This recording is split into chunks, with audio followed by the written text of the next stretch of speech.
So, very good morning, students. Again, welcome back to the first year class. See, previously we finished about a work, power, and energy. And in relation to the work, power, energy, we also finished about a problems related to the work, power, energy. But I want to tell you one thing. Actually, this work, power, energy contains two topics. One topic is, we can say, work, power, energy. Of course, it is over. Now let us will move to the next one.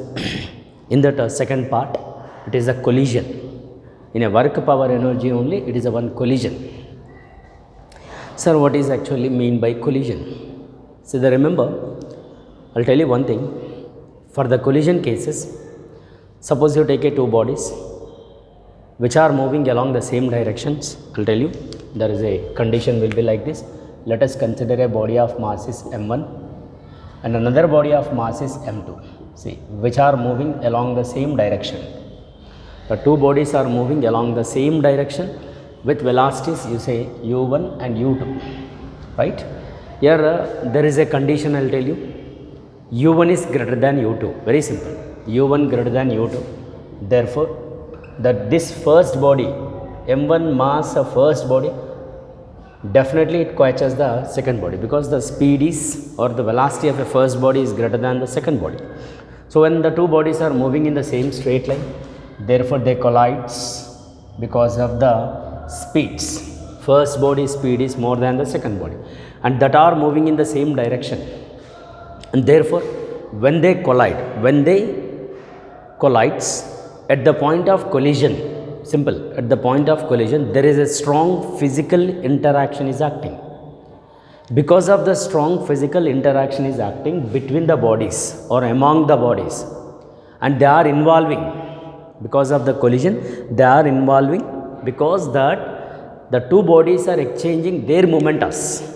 See, after collision, the two bodies are moving in the same direction, m1 and m2. The speeds are, it is a v1 and v2, which are moving in the same direction. So the thing is, collision in the sense is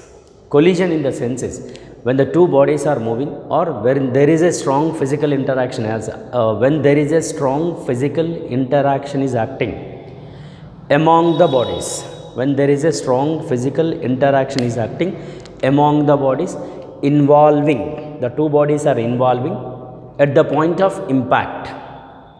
Therefore, the two bodies are exchanging their momentus. At the point of impact, the two bodies are exchanging their momentus. It's nothing but we can call as a collision. Say, look at here. Initially, look at, for this body momentum, you take like a m1 u1, and for this body you take as m2 u2. This is, we can call as the before collision it is, and we can say it is a during the collision it is. Right here it is after the collision. We can say like this. After the collision, the two bodies are exchanging their momentus. Very simple. So the collision in the sense is when there is a strong physical interaction is acting among the bodies, involving, the two bodies are involving at the point of impact, so that at the point of impact, the two bodies are exchanging their momentus. That's what. After collision, the two bodies momentum will be, for this body m1 v1 and for this body m2 v2. So the process which we can call as a collision. Therefore, the collision in the sense is to be like this. And here remember, during the collision, see, the two bodies, they may or may not be in a physical contact. This is the very, very important here. See, not only during the contact, it may take a collision. It's not like that. It may be without any physical contact also the collision takes place. How, sir? Yes, I'll explain you one more example. Without any physical contact, it is during the physical contact, the collision will be like this. See, I want to tell you another one. Without the physical contact also collision takes place. Suppose I'll tell you, you take one nucleus, right? Nucleus is nothing but it is a positively charged. And here when there is a alpha particle, He24, this we can call as the alpha particle. So that alpha in the sense is, it is also positively charged. When the alpha particle is moving towards the nucleus, Therefore, it is also positive, no? This is also positive and it is also positive. Because of the two are positive, therefore, there is a strong physical interaction is acting. That is the repulsion force is acting. Because of the repulsion force, that alpha particle, it may goes like this because of the repulsion. Otherwise, it may goes like this. So, this collision also we can call as, this is the type of collision also we can call collision. Because there is a strong physical interaction is acting, because both are repulse, because it is also positive force acting, and from this also acting a positive force.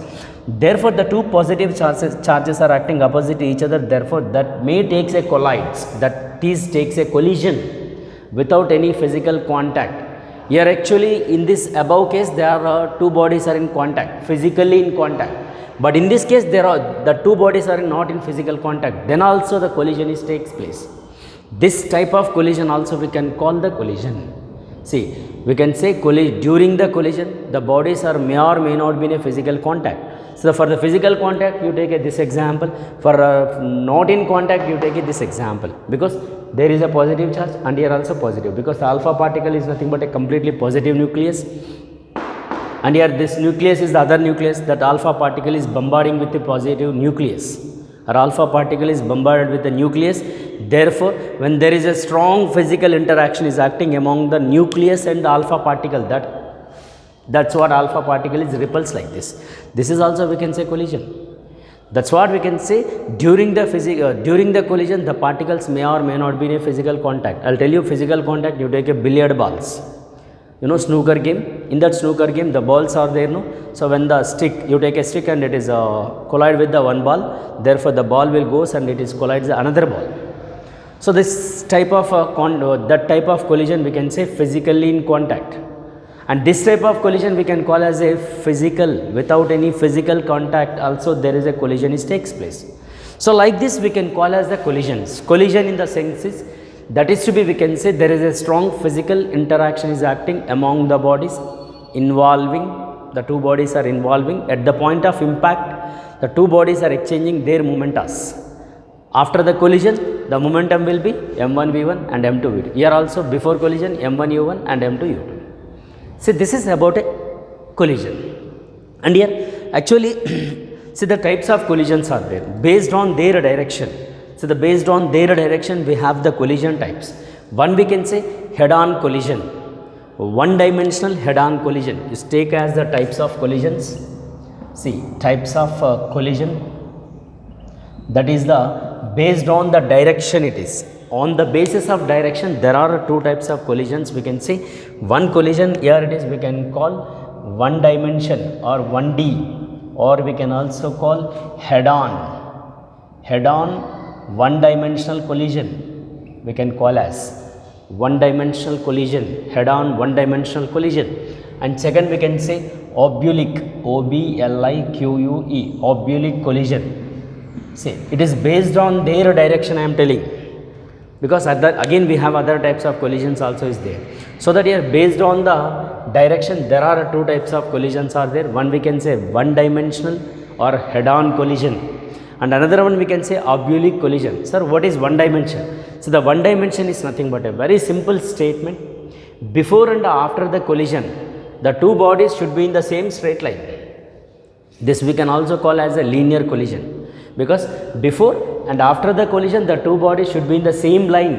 If they are in the same line, therefore, this type of collision we can call as the head-on one dimensional collision. Very simple. Before and after the collision the particle should be in the same straight line. That type of collision we can call as a one dimensional. Of course, you take examples, any example, like the particles are colliding, like the two vehicles are colliding, like the two bodies are colliding along a same straight line. Yes, these are all related to the examples of a one dimensional collision.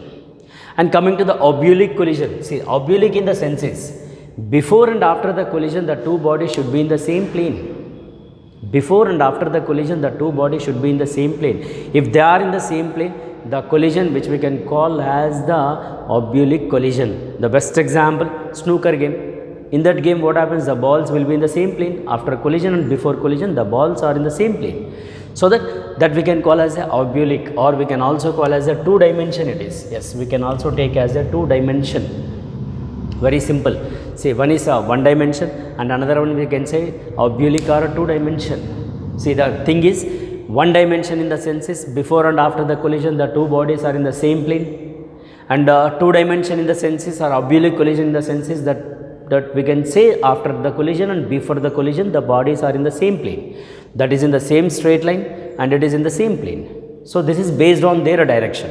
Let I want to tell you another types of collisions are there, that is we can say based on their kinetic energy and momentum types of collision, which is now it is important, that is based on their kinetic energy and you say momentum. So, the kinetic energy and momentum, there are again we have three types of collisions are there. One we can say elastic collision, and second one you say inelastic collision, and third one you say it is a perfectly inelastic. See, these are the three types of collisions are there. Sir, what are these all? Yes, let we'll see one by one. The statements will see. Very simple. In case of a elastic collision, here the thing is, in case of a elastic collision, both momentum and kinetic energy will be constant. In case of a elastic collision, energy and momentum remains constant, or we can say conserved in the senses remains constant. See, elastic in the senses during this collision both momentum and kinetic energy remains constant, which we can call as the elastic collision, right? You take like any examples, these are all related to elastic only. And coming to the point is, I want to tell you inelastic. Sir, what is mean by inelastic? In case of a inelastic, only momentum is constant but not a kinetic energy. See, in this case of inelastic, the kinetic energy may be converted into different form of energies. During this collision, it may be converted, that energy may be converted into heat energy, or it is may be converted into sound energy, it may be other form of energies. That's what, in case of a inelastic, that kinetic energy is not constant but only momentum is constant. Yes, this is what we can say inelastic. And coming to the point is, inelastic example I will tell you. In this inelastic, you take if two vehicles are moving along the same direction, speeding vehicles, two vehicles or two two-wheelers or two four-wheelers are moving in the same direction, if they collides, that we can say accidental.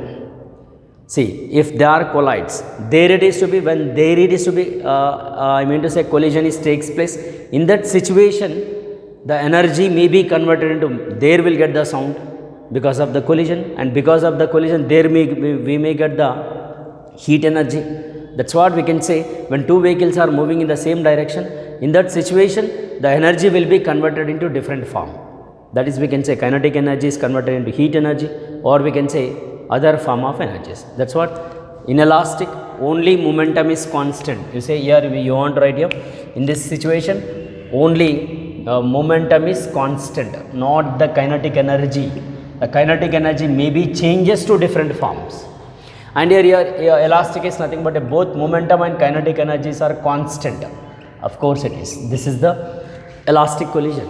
And let us will move to the perfectly inelastic. Sir, what is mean by perfectly inelastic? Of course, I'll tell you. Again, you take two bodies of masses m1 and m2, see, which are moving in the same direction. That is, the speeds are u1 and u2. The velocities you take as u1 greater than u2, and it is before collision.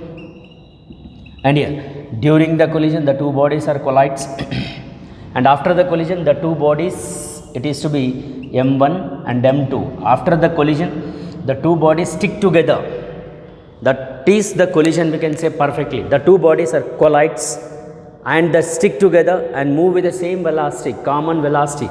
After the collision, you say, after the collision, the two bodies are moving with common velocity, v1 is equal to v2 is equal to, you say, v. This type of collision we can call as the perfectly inelastic collision. See, I'll tell you the examples, we can say like this. So that this type of collision we can call as the perfectly inelastic. So based on their direction and kinetic, based on their kinetic energy and momentum, there are three types of collisions, that is elastic and inelastic and perfectly inelastic. So these are the examples and statements are related to the all three types of collisions. Clear? And let us coming to the point is, in this again here based on these collisions, let we have to derive the expressions for the final velocities. See, by using a elastic collision, and here again we have to use the inelastic collision, and after that perfectly inelastic collision also. So let us will go for the first one, that is about a elastic collision. See that elastic is, in this case both momentum and kinetic energies are constant. No, use that statement, and that by using that statement now we have to derive the final velocities v1 and v2. Let us coming to the point is, here see in this collision, actually this is the elastic collision, one dimensional. Actually this is for LAQ question. So the question related to the LAQ 8 marks question right here. The side heading will be, we can take like this. See, one dimensional head on elastic collision, one dimensional head on elastic collision. See, in this, during the elastic collision, the statement will be elastic in the sense is both momentum and kinetic energies constant or conserved. Clear? Both momentum and kinetic energies conserved. So that based on that, now I would like to tell you the statement, and we have to derive the expression also. So that here once again I will tell you the statement. The statement will be very simple, that is to be, during the collision momentum and kinetic energy remains constant. Now let us apply that, both momentum and kinetic energy, so that you take a law of conservation of linear momentum. Already we know law of conservation of linear momentum in the sense is sum of before collision momentum is equal to sum of after the collision momentum. Let us apply a sum of before collision momentum is equal to sum of after collision momentum. So this is the statement for the law of conservation of linear momentum. Sum of before collision momentum in the sense is, here before collision momentum is m1 u1, and for this second body m2 u2, and after the collision the momentums are m1 v1 plus m2 v2. Therefore you write here sum, that you take a add momentums before collision, right, and here after the collision also you add the momentums like this. Very simple derivation it is. Here look at here, m1 u1 plus m2 u2 and is equal to m1 v1 plus m2 v2 is there, no? Then you do one thing, see, all ones you take together one side and all twos take other side. So that this m1 v1 is there, no? This one you take towards the left side, and m2 u2 you take towards the right side. Therefore the equation will be, it is to be modified like this. Look at m2 v2 minus m2 u2. Here in this m1 is you take a common, u1 minus v1, and here also you take m2 common, v2 minus u2. So this is the one expression you take. This is the during the law of conservation of linear momentum. Let I want to tell you about a law of conservation of energy, law of conservation of kinetic energy, because here in this case kinetic energy remains constant, no? Then again you look at here the first body kinetic energy becomes m1 u1 square, and the second body becomes m2 u2 square, and the first after the collision m1 v1 square, and for this m2 v2 square. Here also same, sum of before collision kinetic energy is equal to sum of after collision kinetic energy. Therefore you add before m1 u1 square plus half m2 u2 square is equal to half m1 v1 square plus half m2 v2 square. See, in this expression look at here, half is there. So you take a common and cancel it, that is to be cancelled like this. After cancelling again you do same thing. See, here is the one is there, one terms is there, then you take the left side, and two times you take a right side. Therefore we'll get the final expression m1 u1 square minus m1 v1 square is equal to, that is m2 v2 square minus m2 u2 square. Again you take a common, m1 is common, u1 square minus v1 square is equal to m2 is common, v2 square minus u2 square. So this is another expression you take as equation 2. Equation 2. Therefore, now look at first equation and second equation. Now you take a division, both divide 2 by 1. Therefore, we'll get the almost final expression. It is equal to, it is m2 v2 square minus u2 square whole divided by, so there is a first equation is, this is m1 u1 minus v1 which is equal to m2 v2 minus u2. So you cancel m2 m1 m1. Therefore u1 square minus v1 square divided by u1 minus v1 which is equal to v2 square minus u2 square by v2 square minus, I'm sorry, it is v2 minus v1, right? So this is v2 minus v1, and here it is nothing but a square minus b square. Here also you take a square minus b square. There is a mathematical formula is there. A square minus b square is nothing but we can take like a minus b into a plus b. Here you write the equation to be like this. Here it is like u1 minus v1 of u1 plus v1 by u1 minus v1 which is equal to, here also in the same v2 minus u2 of, it is v2 plus u2 by u2 minus v2. Then cancel this, remaining is u1 plus v1 is equal to v2 plus u2. And again you do one thing, here actually u1 is the initial velocity of the first body and u2 is the initial velocity of the second body. Then you take this initial velocities are towards a one side and the final velocities you take other side, that is u2 you take towards a left side and v1 you take towards a right side. Therefore the final expression will be like this. Okay, so this is the expression 3, and here there is a one statement, that is u1 minus u2 is equal to v2 minus v1 is nothing but a very simple.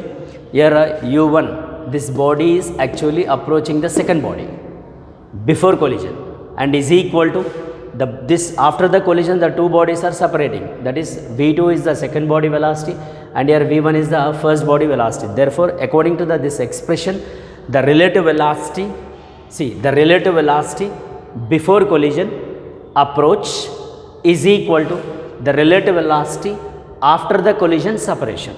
This is the expression statement, or we can say the expression meaning. It is u1 minus u2 is equal to v2 minus v1 is nothing but a before collision these two bodies are approaching each other is equal to after the collision the two bodies are separating, the expression 3. So this is the relation for the head-on collision in case of a elastic. Of course it is there in continuation because we have to find the final velocities, no? So we'll see in the next class, we'll continue the next class because the derivation it is not over. Clear? Thank you very much.